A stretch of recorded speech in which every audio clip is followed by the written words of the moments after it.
Hey guys, welcome back to another video. Today is going to be a part 2 to the painting puzzle that we created a couple of weeks back where you rotate a painting and you open a door. Today I'm going to show you how to do it with 3 paintings, but you'll be able to do this with 1, 2, 3, 4, as many as you want. This is also done in kind of a little bit more modular way to where you can apply this code to other puzzles and use this in other ways. So if you can, please be sure to leave me a like, subscribe. It really helps the channel out. Also check out the Patreon, and you can check out my other links below for my assets and things like that. It helps out a lot. I really appreciate all this of the support, guys. All right, let's get started. Okay, here we go. So the first thing I'm going to do is just delete this painting that we have here to give ourselves some more room so that we can put 3 paintings on the wall here. And let's go ahead and open up our original puzzle that we created. So the first thing that we want to do is we want to make this to where it won't lock in the correct position, so that we can just rotate it. Every time we interact, we just want to keep rotating it. But we also want it to reset after the 4th rotation so that we can keep track of all those positions. So I think I may have even shown this when I did this originally. But basically what we want to do is, let's take a look at this. So yeah, let's actually just delete our branch here. And let's just rotate the puzzle when we interact. And then we want to delete basically, or I'm just going to disconnect to this part right here. Just move all this out of the way for now. And what we did is we pulled out of here and we want to just get a greater than, and if this is greater than 3 branch, then we want to set this back to 0. Okay, because there's 4 positions starting with 0, so we have 0, 1, 2, 3, and then we want to reset that back to 0. So I believe that should work. Let's grab our event tick just to show what's going on here. So let's check the frame position. And we'll just do a print string, plug this into string, and then delta seconds will plug into duration like that. And now that'll just help us keep track of what's going on here. So let's see if we got this set up the way that we want. So we're in position 0. Now we're in position 1, 2, 3, and back to 0. Okay. So essentially what we want is we need a way to have 3 paintings here, or 2 or 4, however many you want. And we have a way that we can track the position that it's in. We have a way that we can set our answer here, but now we need a way to check, okay, when we check, or when we spin one painting, we need to say, we need to run a check some way to say, okay, is this in the correct position, and is the painting 2 in the correct position? And then if we have more, is painting 3 in the correct position, and so on. And we need a way to kind of check continuously for that, right? So what we're going to do is we're going to use this painting as kind of a master blueprint. Let's go on to our level blueprint, and I'm going to disconnect this or just delete the event dispatcher here. We can leave our unlocked door there. And I am going to just delete this one out of the level. And I'm going to rename this picture frame master. Okay. And now what I'm going to do is we're going to create 3 child blueprints of this. So right click, create a child blueprints, and maybe just to keep track of these will not be master, but we'll just name them like 0, 1, and then child blueprints.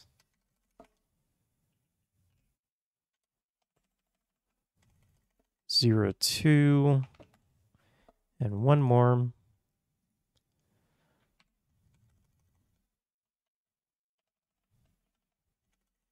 0, 3. Whoops. Okay. So now what I want to do is I'm going to drag each one of these out.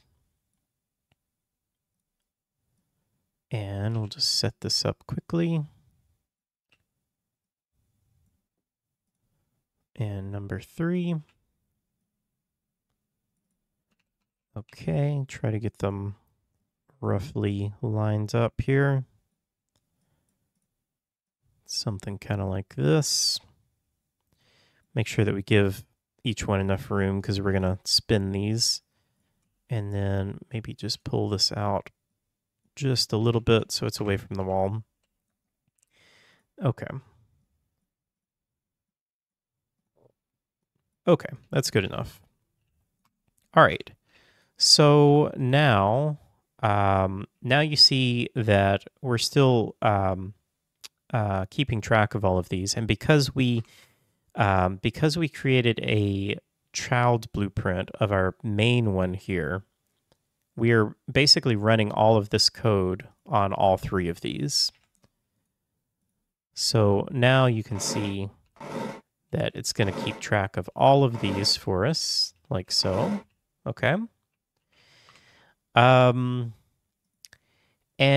so there's, as with basically everything, there's multiple ways that you can do this, but I think the easiest way would be to use a timer and to check these through the timer. So that is what we'll set up here. So on event begin play, let's after we set our position here, let's do a set timer by events.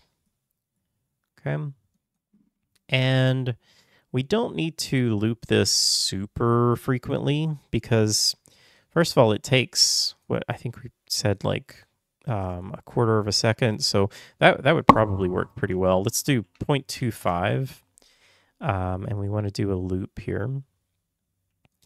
And then we want to create an event to loop, and I think we'll just add custom event, and we'll call this puzzle check. Okay. And then let's see, there's a couple of other things that we want to do here. So let me move some stuff around just to make some more room. On our interaction here, we want to run a check here. So what we want to do here is we want to get our frame position, and we want to check if that is equal to our puzzle answer. Okay. So let's get an equal. But this is going to be a little confusing, but I think it'll make sense as I kind of explain this. So we don't really want to just do this. If we just do a branch here, and if we plug this into true, or well, we really want to rotate the painting whether it's true or false. So we're going to rotate the painting on both of these. But what we want to do here is we want to get a way to set our finalized Boolean because we are not setting that here anymore. So we need a place to set that. And the way that I'm going to set it is we're going to say, we're going to run the interaction, and we're going to say, is our frame position in the correct position? And if it is, we want to set finalize to true. Okay. But then we also still want to rotate the painting, because we want to be able to rotate the painting no matter what. So if it's false, we also want to rotate the painting, but this will just be false. But then the problem that we're going to have here, if we just do it like this, is I can show you. So let's get our finalized here. And let's do another print string.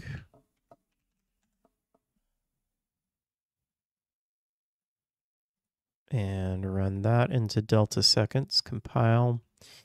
So let's just look at what's going on here. So now we are showing everything is false, and then everything is in the 0 position. And so if we notice here, I think that we set, our puzzle answer to be 2, but you'll notice that it still remains false in 2. But then when I hit it again, now it's going to go to true. So the way that we can fix that is just to add 1 onto this. So just add 1 like this. So now that should all give us the correct math to produce our correct answer here. So let's check this out. So let's also kind of mix this up. So we have this one is set to 2. Let's maybe do this one as 1, and maybe this one on 3. Okay. So now everything is false. Now that is in position 2, which is true. And then also I can keep moving this, and you see it switches back to false. Okay, so it will only be true when it is in the correct position. Now you can see that one changes to true.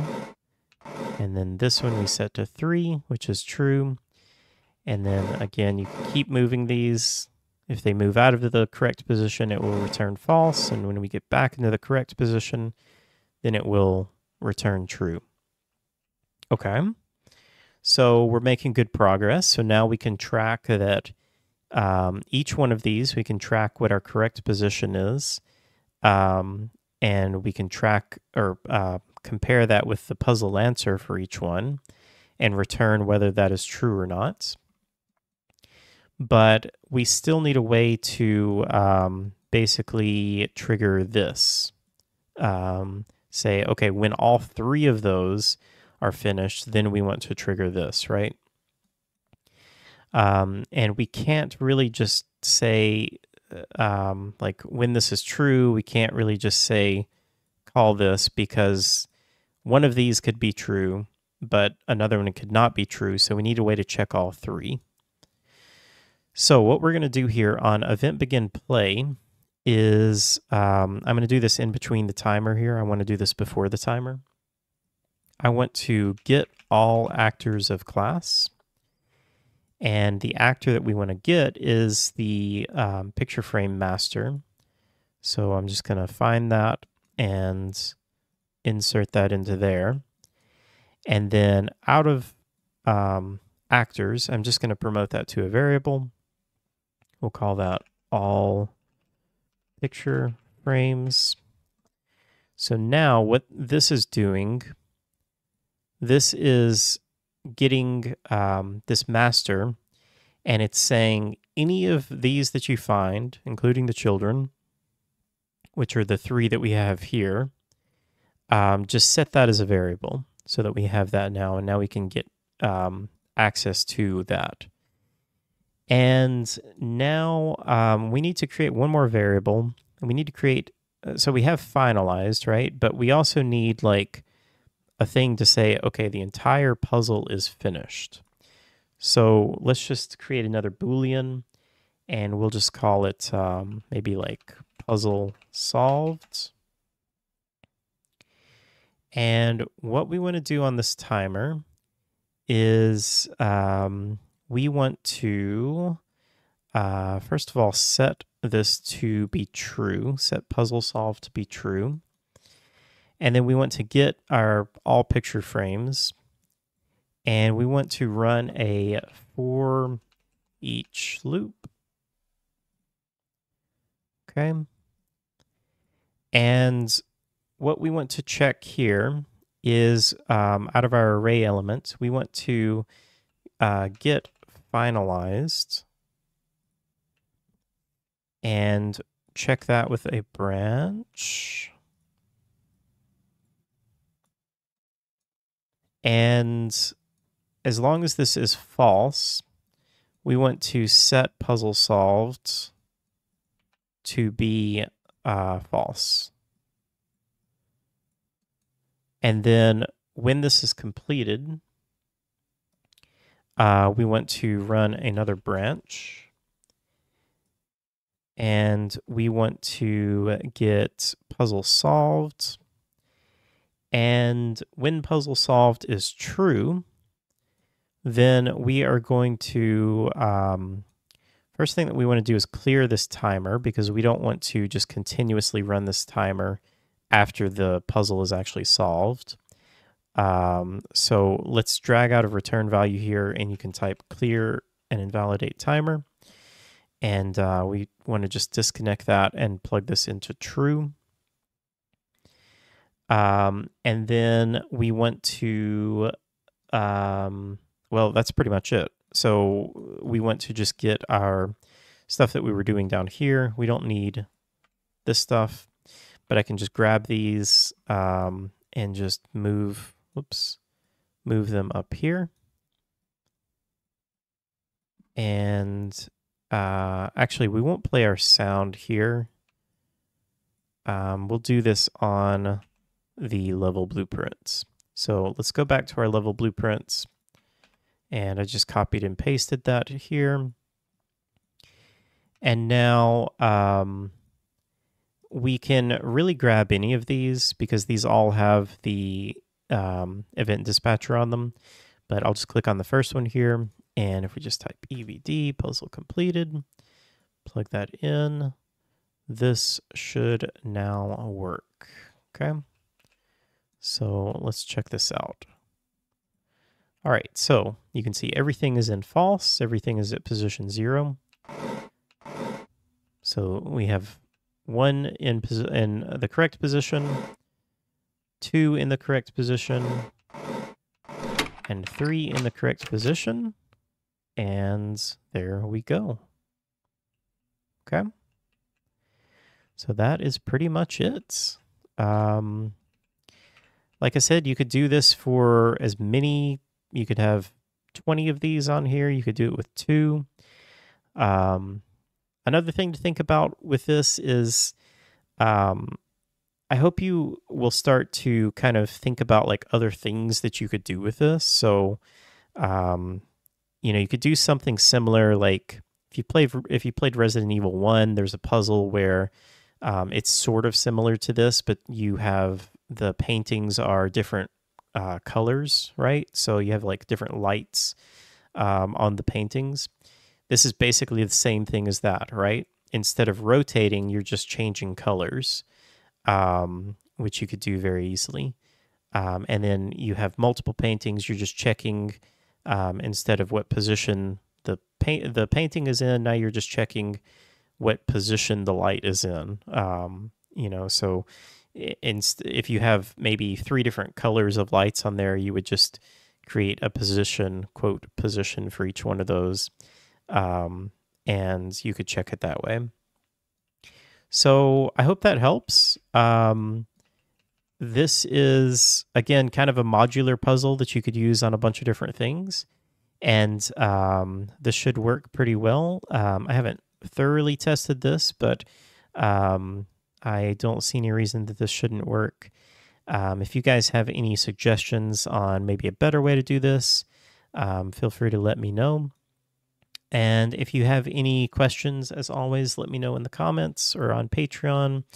And if you found this helpful, please be sure to leave a like and check out the Patreon, check out the assets on the marketplace. And I will see you guys in the next one. All right, take care, guys.